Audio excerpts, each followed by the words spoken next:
are core beliefs? Where do they come from? How can we find them?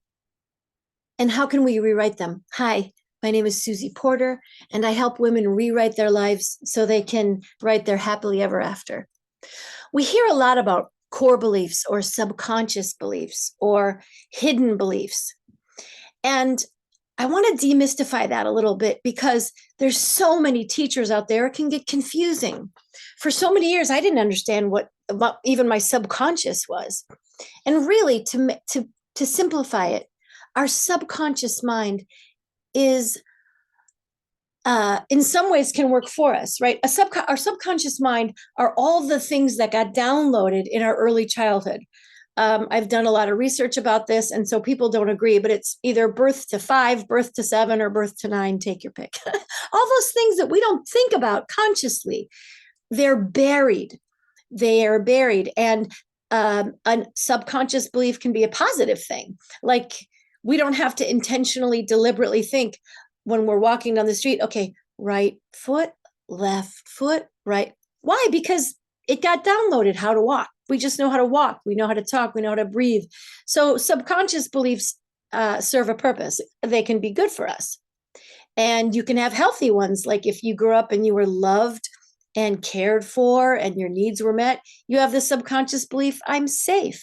And good for you. God bless you. Appreciate the amazing childhood you had.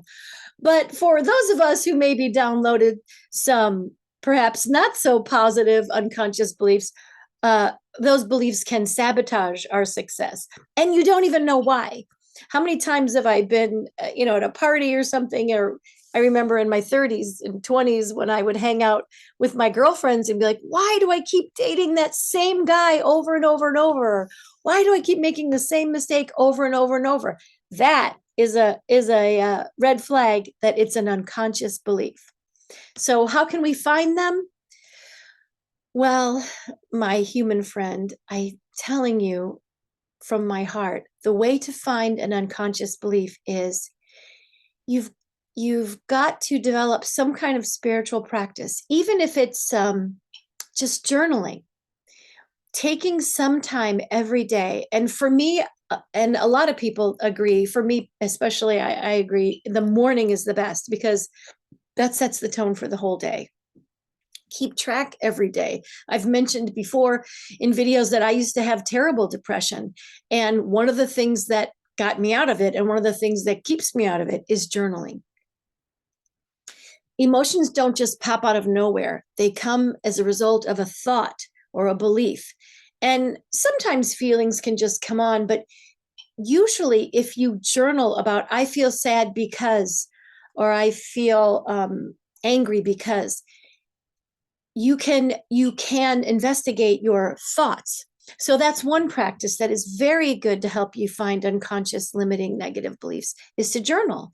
Keep track of your thoughts and feelings every day. Give yourself, I give myself at least an hour in the morning, or 2 or 3 hours if I have nothing else to do on the weekends. But that time to journal or meditate or read spiritual books or self-help books that really feed your soul. So how to find the belief is you have to have a quiet practice where you give yourself time to find it.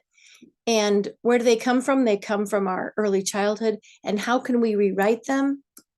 This is the fun part. I want to share with you a really fun exercise that you can do with any memory that you can think of that it still hurts, right?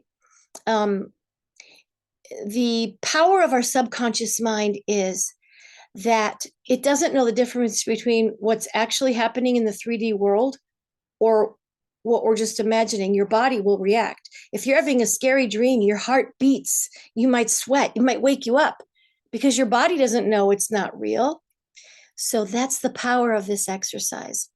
I remember when I first learned it, the teacher said to choose 2 or 3 memories that were sad or traumatic or that you'd like to rewrite. So if it helps you, I'll share the story that I rewrote.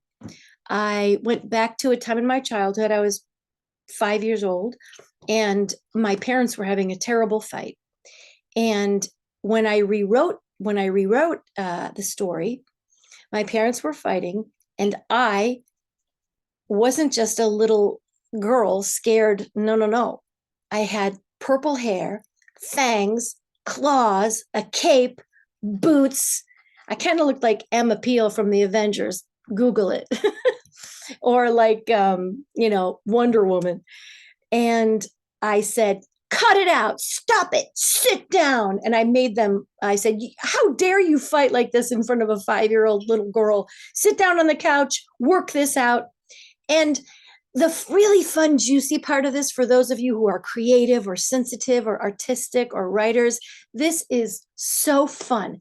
Bring in all your creativity, all your senses, the power of your imagination. There's no limits when you're doing this exercise. You don't even have to be a person. You can be a bird or a tiger or a lion or a grizzly bear. The main important thing of this exercise is to bring in all your feelings and to really put yourself there and imagine that it is real.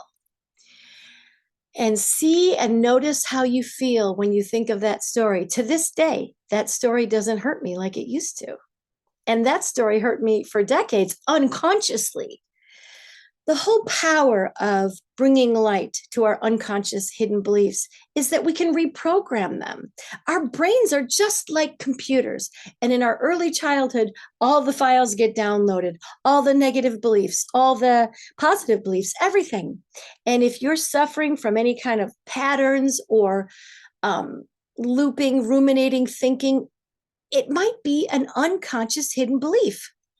When I discovered in my 50s, after decades of therapy, y'all, I wasn't just sitting around not trying to get better. I spent a fortune and my ass was in that chair in therapy for decades trying to figure it out. And the therapeutic model was, let's analyze all your pain from your childhood. And it did help me in the beginning, but after a while, you just keep talking about your pain over and over and over. I have 8 PhDs in how painful my childhood was. But at the end of every term with whatever therapist, I would just look at them and say, okay, now what? Now what? I still have this pain. And I remember they would just stare at me and not say anything. They had nothing more to give. It wasn't until I hired a life coach and started working one-on-one that I really discovered that I had this unconscious belief.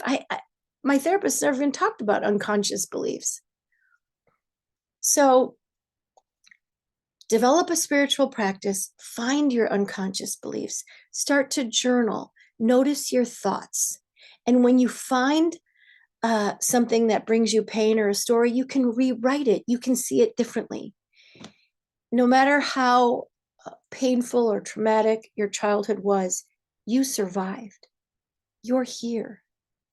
And you're not alone. And the only way to be whole and to be happy is to take 100% responsibility for your thoughts. Blaming other people will always keep you stuck. Writing that story and telling that same painful story will keep you in that same feeling. So I encourage you to rewrite your story, to know that you have the power. You have the power to rewrite it. You have the power to think differently, to see it differently, and that will cause you to feel differently. When I wrote the sentence, who would I be if I wasn't a victim? The answer to that sentence changed my life. Sending you love and encouragement and hope. You can change your life. You can. God bless you. Bye.